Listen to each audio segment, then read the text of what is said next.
Film ഗാരേജിലേക്ക് ഇവർക്കും സ്വാഗതം. നാളെ ഏപ്രിൽ 25-ന് ലാലേട്ടന്റെ ഈ വർഷത്തിലെ രണ്ടാമത്തെ മലയാളം സിനിമ തിയേറ്ററുകളിലേക്ക് എത്തുകയാണ്.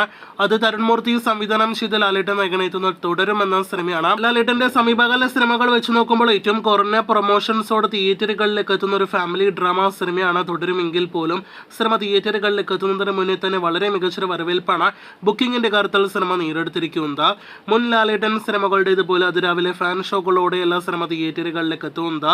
ഇപ്പോഴത്തെ കാലത്ത് സാധാരണ സിനിമകളെല്ലാം തന്നെ വ്യാഴാഴ്ച തിയേറ്ററുകളിലേക്ക് എത്തുമ്പോൾ തുടരും തിയേറ്ററുകളിലേക്ക് എത്തുന്നത് ഒരു വെള്ളിയാഴ്ച ദിവസമാണ്. ഒപ്പം തന്നെ പല സിനിമകളും രാവിലെ 9 മണിക്കെങ്കിലും ആദ്യ ഷോ ആരംഭിക്കുമ്പോൾ തുടരുമെന്ന സിനിമയുടെ ആദ്യ ഷോ നാളെ ഏപ്രിൽ 25-ാം തീയതി രാവിലെ 10 മണിക്ക് മാത്രമേ തിയേറ്ററുകളിൽ ആരംഭിക്കുന്നുള്ളൂ.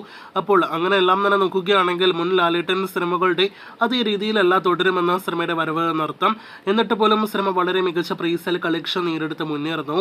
ഇന്നലെ അർദ്ധരാത്രിയോടെ പുറത്തുവന്ന റിപ്പോർട്ടുകൾ പ്രകാരം 1,50,00,000 മുകളിലാണ് സിനിമയുടെ കേരള പ്രീസെയിലെങ്കിൽ ഇന്ന് വൈകിട്ട് 4 മണിക്ക് ശേഷം വന്ന റിപ്പോർട്ടുകൾ പ്രകാരം 1,91,00,000 മുകളിലേക്ക് സിനിമയുടെ കേരള പ്രീസെയിൽ എത്തപ്പെട്ടിരിക്കുകയാണ്. 2 കോടിയിലേക്ക് സിനിമയുടെ കേരള പ്രീസെയിൽ അടുക്കുകയാണ്.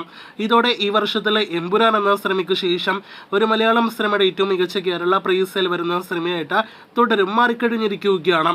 അപ്പോൾ മത്സരം ലാലേട്ടനും തമ്മിലാണ് എന്നാണ് ഈ റിപ്പോർട്ടിൽ നിന്ന് വ്യക്തമാകുന്നത്. വേൾഡ് വൈഡ് കൃത്യമായ പ്രീസെയിൽ ഇനിയും പുറത്തു വന്നിട്ടില്ല. 3 കോടി കടന്നിട്ടുണ്ടാകുമെന്നാണ് പ്രതീക്ഷിക്കുന്നത്. അതും ഇന്ന് രാത്രിയോടെ അറിയാനായിട്ട് പ്രേക്ഷകർ കാത്തിരിക്കൂ. അപ്പോൾ തുടരുമെന്ന സിനിമ നാളെ തിയേറ്ററുകളിലേക്ക് എത്തുന്നു. കാത്തിരിക്കൂ അടുത്ത മണിക്കൂറുകളിലെ സിനിമയെക്കുറിച്ചുള്ള വാർത്തകൾക്ക്.